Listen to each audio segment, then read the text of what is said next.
Hello.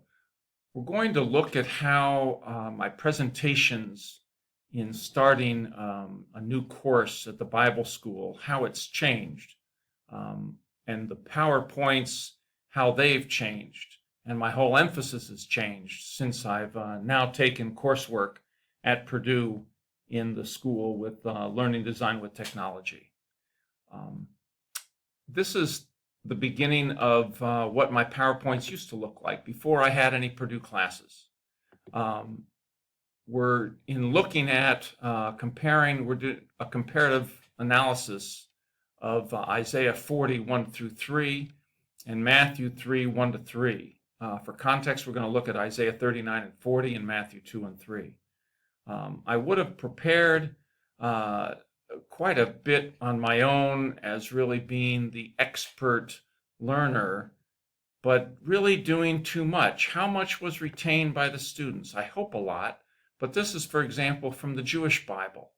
And then we'd also look at other translations. This is from the Christian New International Version Bible. And we do an overview of Matthew 3, 1 to 3, with John the Baptist preaching and using the words of Isaiah, repent for the kingdom of heaven has come near. I have voice of one calling in the wilderness, prepare the way for the Lord, make straight paths for him, announcing the coming of Messiah.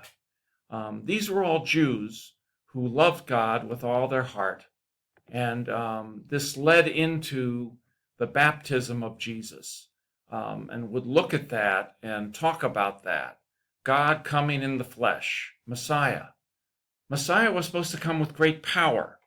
The power the Jews were looking for and expecting would be a change and taking over their land again that was currently under Roman control.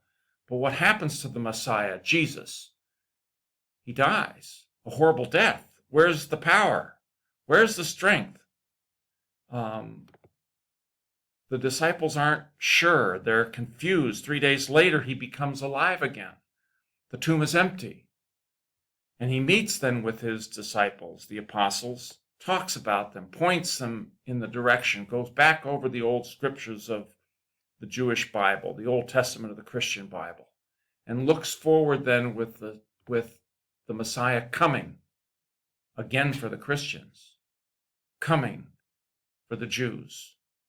1 Thessalonians 4, 13 to 18. And we'd end up with looking at questions for the students to begin to prepare essays that would be creative, answering who, what, when, where, why, and so what, the work that Jane Vila has become known for. But that was before my classwork at Purdue, and we'd, of course, have references.